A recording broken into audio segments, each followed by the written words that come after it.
Doctor Mizanur Rahman আজহারীর এই যে আজকে তাফসীরুল কোরআন মাহফিলে কিন্তু ইতিমধ্যে পটুয়াখালীতে যে 8টি স্টেজ করা হয়েছে, এই 8টি ইতিমধ্যে কিন্তু লক্ষ লক্ষ মানুষ উপস্থিত হয়েছেন। আপনি দেখতে পাচ্ছেন যে আমি যেখানে দাঁড়িয়ে আছি এটা ঝাউতলা প্রধান যে স্টেজটি, এখানে প্রায় 1 লক্ষ লোক কিন্তু এখানে উপস্থিত হয়েছেন। আর অন্য যে আরো 8টি স্টেজ করা হয়েছে, এখানে প্রায় কয়েক লক্ষ কিন্তু লোক উপস্থিত হচ্ছেন। আপনি দেখতে পাচ্ছেন ইতিমধ্যে কিন্তু ডক্টর মোহাম্মদ মিজানুর রহমান আজহারীকে ইতিমধ্যে পটুয়াখালী এসে পৌঁছেছেন। আর কিছুক্ষণের ভিতরে কিন্তু তিনি পটুয়াখালী এখানে আসবেন এবং এখানে তাফসীরুল কোরআন মাহফিলের জায়গায় মানুষের মাধ্যমে কথা বলবেন। তবে আমরা আসলে একটি বিষয় বলতে পারি যে এই যে দীর্ঘদিন প্রতীক্ষার পর কিন্তু ডক্টর মিজানুর রহমান আজহারী পটুয়াখালীতে আসছেন। এখানে সাধারণ মানুষের মধ্যে আনন্দ উৎসব বিরাজ করছে। পটুয়াখালীতে তিনি ইতিমধ্যে চলে এসেছেন সার্কিট হাউসে, এখন স্টেজে তিনি উঠবেন, উঠে সাধারণ মানুষের বক্তব্য রাখবেন।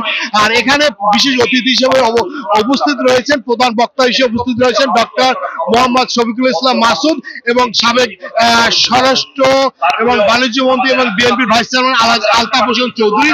তবে এখানে মানুষের ভিতরে একটা উৎসব আনন্দ বিরাজ করছে।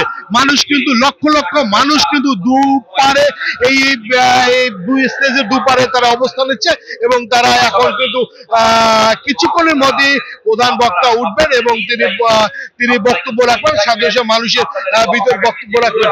আর সর্বোপরি বলতে পারি যে মানুষের দীর্ঘ যে আকাঙ্ক্ষা উচ্চারিত ছিল সেটি আর কিছুক্ষণের ভিতরে সাধারণ মানুষের ভিতর পূরণ হবে। কারণ মানুষ কিন্তু এই যেহেতু আপনি আরেকটা বিষয় বলে রাখি, তাফসীরুল কোরআন এই যে মাহফিলটা কিন্তু পটুয়াখালী ওয়েলফেয়ার ফাউন্ডেশনের উদ্যোগে নেওয়া হয়েছে। এখানে দীর্ঘদিনের মানুষের যে স্বপ্ন ছিল ডক্টর মিজানুর রহমান আজহারীকে সামনে দেখবেন এবং তার ওয়াজ মাহফিল শুনবেন, এটাই স্বপ্নটা আজকে পূরণ হচ্ছে এই পটুয়াখালীবাসী। শুধু পটুয়াখালীবাসী না, বরিশাল বিভাগের ভিতর যে 6টি জেলা রয়েছে, 6টি জেলা থেকে বিভিন্ন জেলা উপজেলা থেকে লক্ষ লক্ষ মানুষ এই ওয়াজ মাহফিলে উপস্থিত হয়েছেন। মোহাম্মদ মনির হোসেন বাদল, সময় সংবাদ, পটুয়াখালী।